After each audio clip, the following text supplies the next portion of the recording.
today. I don't know how hot is it? It's gotta be at least 90. It's hot. I just got off work. Like I said, I'm working at McCoy Motorsports. It's in Pikeville, Kentucky.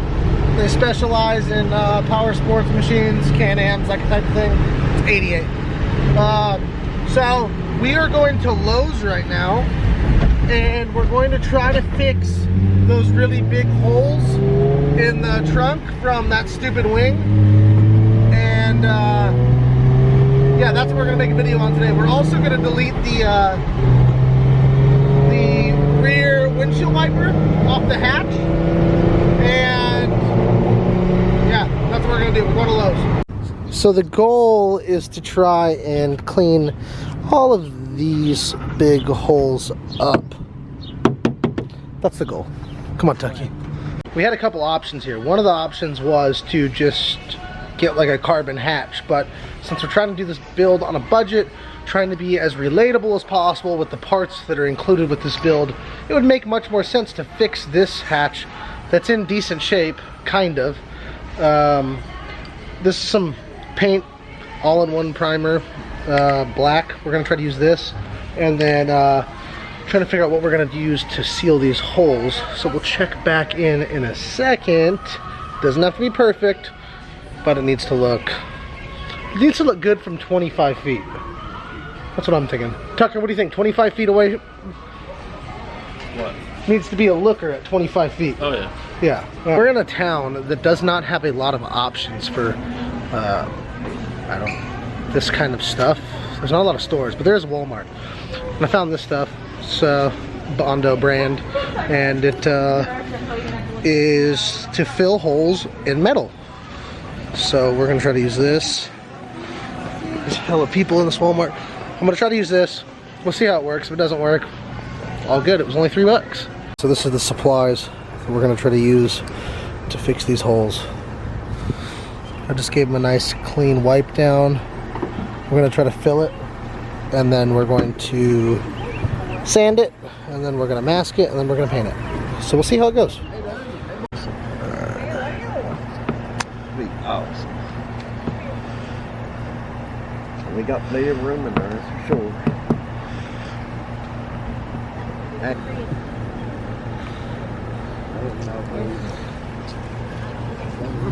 Actually, good to get.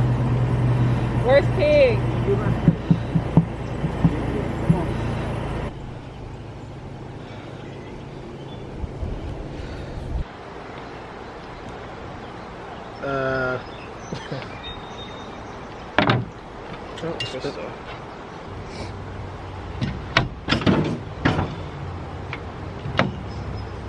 Just fall out? Mm-hmm.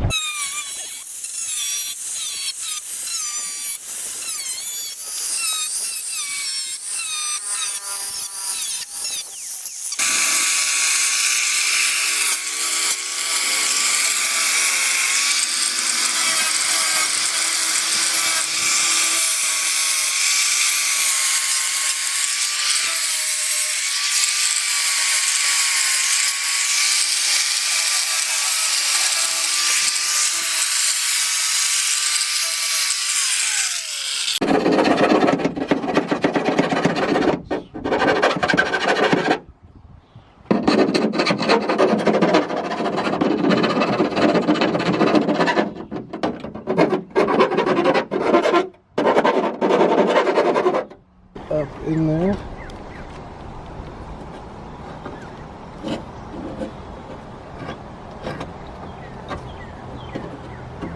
Okay.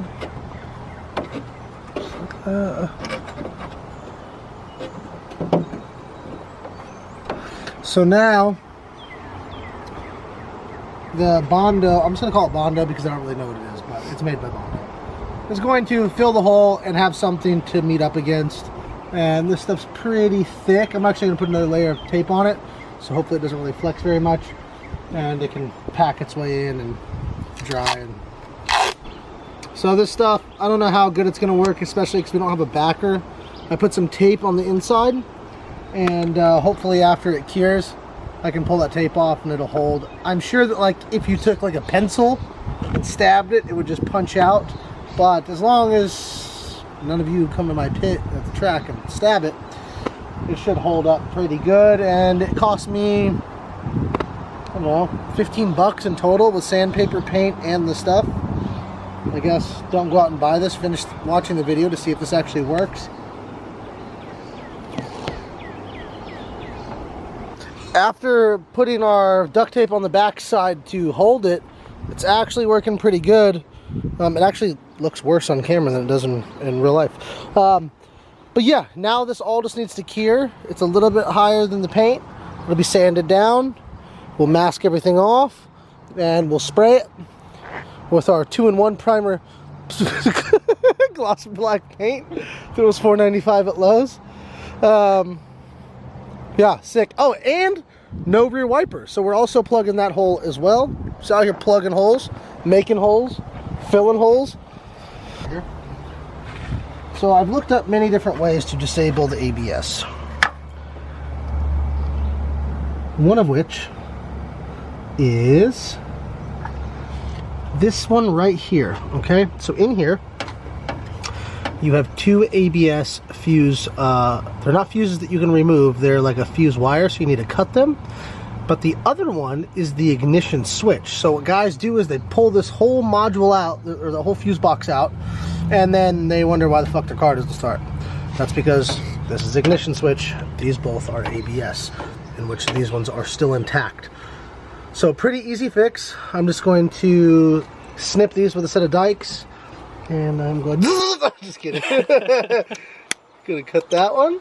And I'm going to cut that one. And no ABS. Well, don't let the car roll there.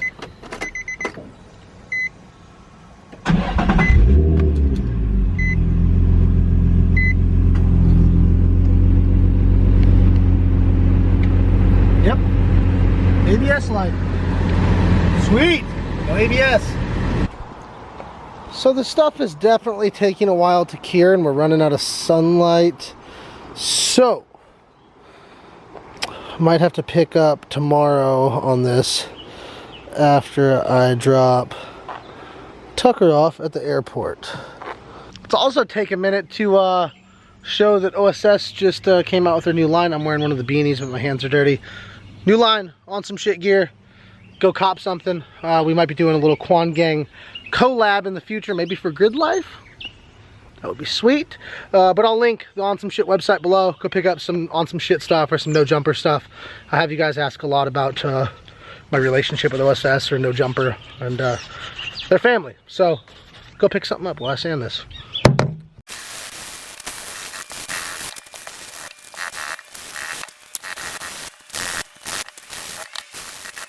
Alright, so pretty exciting. It didn't fall out.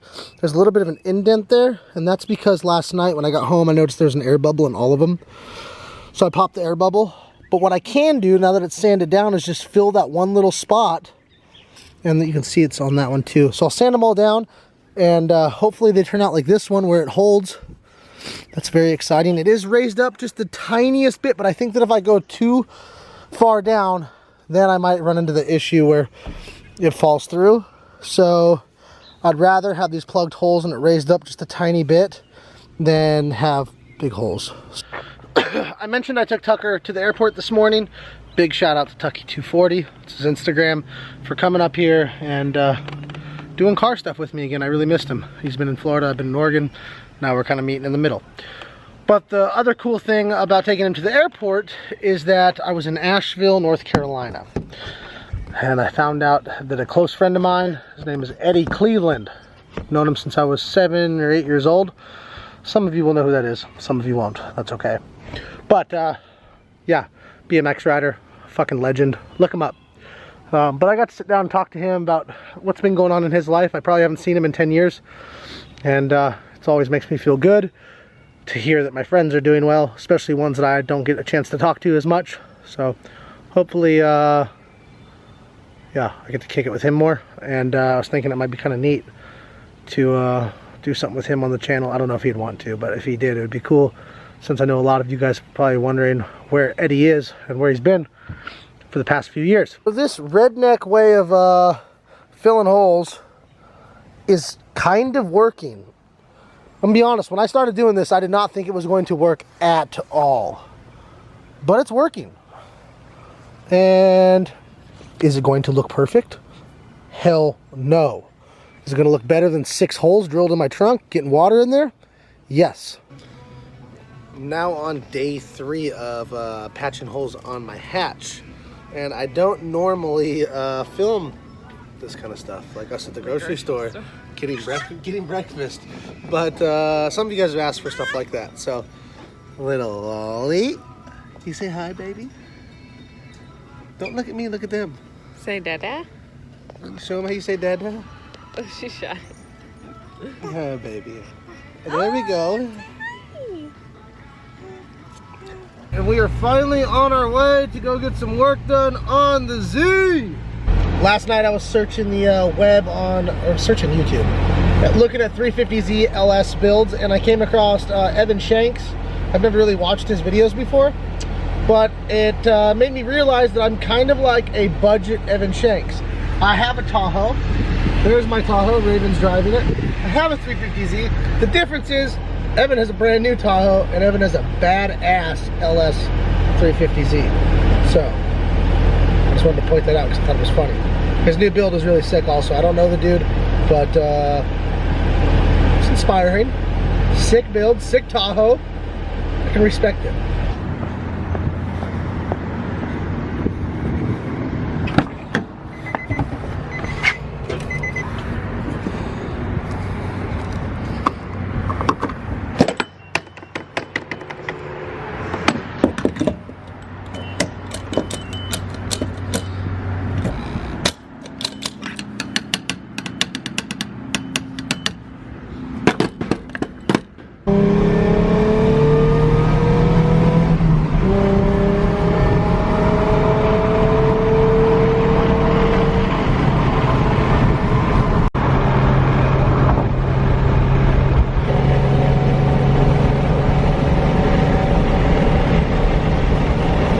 I think I've got these things about as good as they're gonna get.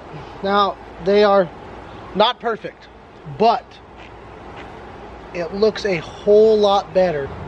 So I'll paint this, I'll mask it, paint it, and then probably do like a really light wet sand to try to blend it if I can. I don't know how this paint's gonna look on here, but I think this car this year, instead of painting the car like we've done with the S14, I think I'm just gonna wrap the whole thing. If there's time, if not, fuck it, right? As long as she runs and drifts, we're good to go.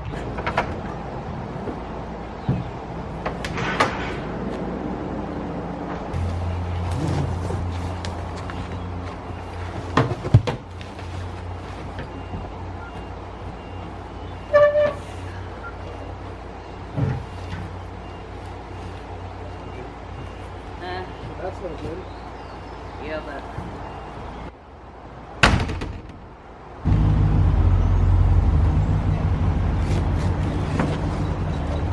All right, so I spoke with my friend Paul. He told me that I should not mask off these certain areas of that I want to paint in the middle of a panel because it'll leave a really gross hard line.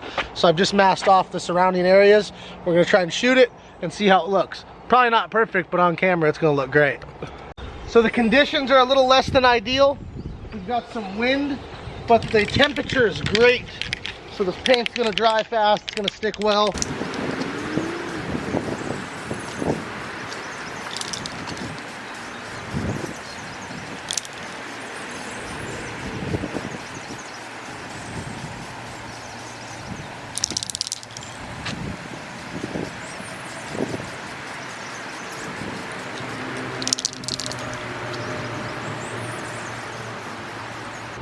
So, I've got my little box back here. I'm gonna go through the stuff that's in it. Seat mounts, which if you just saw on my Instagram, I got seat mounts because they told me they were out of stock on these. Well, it looks like they came in stock, I don't know. So we'll figure out which ones we're gonna use. Whichever ones we don't use, we'll send back. That way that company isn't out because somebody definitely like to use these, I'm sure. By the way, all the stuff's from NRG Innovations. My buddy Chris works over there. They've been working with me for 2 years now, and Great people, great squad of drivers, influencers, everybody they work with is awesome. I've used their parts in every car, never had a problem, and that's why I keep ordering more. But there is a few things in here that I've never owned before that I've wanted to, and we're gonna get to that in a second.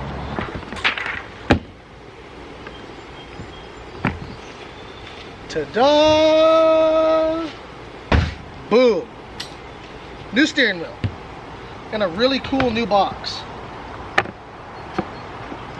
Set that off to the side. A little box here. Patented NRG race hub. Now, let me talk to you guys about these little hubs, because I know that most of you guys, if you have a modded drift car or street car, you probably have a quick release steering wheel, and you probably have a hub with a quick release, right? Look at how small this hub is. Now, let me get down here. The reason that I run the race hub, and I ran the same one on my S14, the reason I choose to run the race hub is because with a deep dish steering wheel, a hub, and a quick release, it puts the steering wheel really far out. The school cars are a prime example. It's tough for me to drive those because I'm pretty short and I need to be close to the steering wheel for my legs to reach the pedals. And this brings the steering wheel closer to the dash by, I think, 1 inch, and it makes all the difference. So my S14 steering wheel, if you remember, go back and watch a video, look at the steering wheel setup. I used one of these and it literally changed my life. I went from having to run a non-dished steering wheel to being able to run a deep dish steering wheel, and very happy about these things. So I'm glad to have one on the Z as well. All right, harnesses. 5-point harnesses. I wanted black. I'll be clear on that. They knew that I wanted black, but black was out of stock and out of stock for some time. So when the black ones come in stock, there's a good chance I'm gonna put them on. I also asked for camo. Those were also out of stock. I've got good taste, and so does everybody else. So all those are out. But it's pretty cool blue. It's got this highlighter pull tab here, so you can tighten up. These actually look really like good, like way different than the old ones. These look fucking dope. So these are SFI certified. I think they might be FIA as well. I know they're SFI, which I think covers SFI covers FIA, I think. So we've got passenger and driver harnesses, so when you come to get a ride in my car, you'll be nice and safe. Which I know a lot of you guys have gotten rides in my car, which is pretty cool, because I know there's a lot of like YouTubers or pro drivers that don't offer a lot of rides in their cars. So I'm glad to be able to do that for you guys. All right, moving on. Got a quick release here, which I'm not even going to open it right now. We'll install it in tomorrow's video. SFI. This is the model, I think it's a 2.0 Gen 2.0. And the reason being, the reason it's SFI certified also is that if you have an NRG hub, you know there's a button that you have to push to quick release your steering wheel. So in case of an accident or an emergency, there's no button, so the fire safety or track officials can come over, get your steering wheel off, get you out of the car as soon as possible in case there's a fire or you're unconscious, whatever. So I definitely think it's important if you have a track car to have something that doesn't have a button and can get you out of the car quick. So this is an option. So I mentioned that there was something that NRG makes that I've never owned and that I have wanted to own. And this build that we're doing is, it will be much more budget minded than my S14. Hence why we're doing kind of ghetto stuff to fix stuff on the car, like this Bondo hole patch job, and yeah, nothing's too expensive, stock trans, whatever, right? But you want to be safe. And NRG offers stuff at a very good price, very good quality, and it's all certified. It's been tested by the people at the FIA standards or SFI standards, whatever. So we got some seats here, which I've owned NRG seats in the past, like this one right here.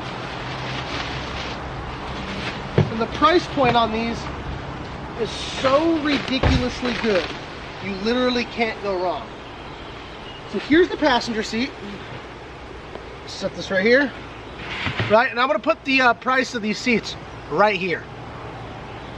Okay? So that's for you guys. When you come to get a ride in my car, that's what you'll be sitting in. Now, for Daddy though, gotta have something a little fancier.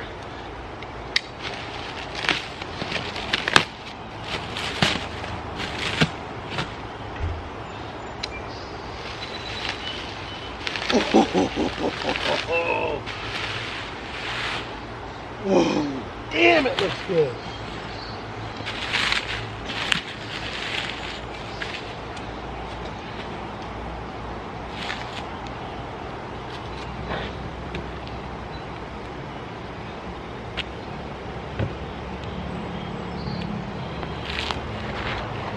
Oh, yes. Perfect fit. This is very nice.